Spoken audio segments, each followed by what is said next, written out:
For 700 years, Islam led Europe in science, art, and tolerance. Then it was erased. There was a time when the heart of Europe beat with Islamic brilliance. From the 8th to the 15th century, Muslim Spain, Al-Andalus, became a beacon of knowledge, art, and coexistence. In 711 AD, Muslim forces crossed from North Africa into the Iberian Peninsula. Within years, they had established a flourishing civilization, centered in cities like Córdoba, Granada, and Seville. At its peak, Córdoba was the largest city in Europe. It had streetlights, public baths, universities, and a library with over 400,000 books.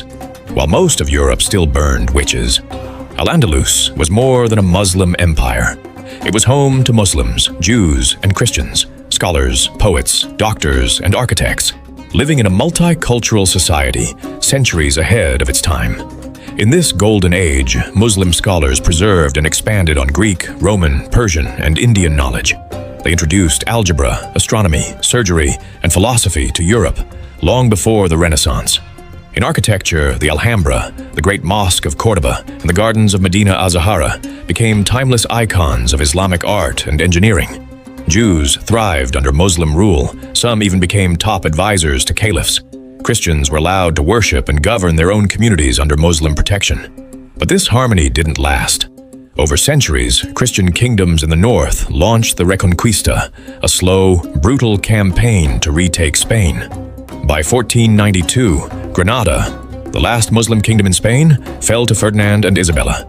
The same year Columbus sailed west, Islamic rule in Spain ended. What followed was cultural erasure. Muslims and Jews were forced to convert, flee, or die. Thousands were tortured and burned by the Spanish Inquisition. Mosques were turned into churches. Arabic books were burned in public squares. A 700-year legacy was nearly wiped out. Today, traces remain. In Spanish words, architecture, food, and science. But many don't know where it all came from. Al-Andalus wasn't just a Muslim empire. It was Europe's intellectual engine, a place where tolerance and genius thrived. Its fall wasn't just political. It was the loss of a vision, where faiths coexisted and knowledge was sacred. History doesn't just remember conquerors. It remembers those who built. And Al-Andalus was built to enlighten the world.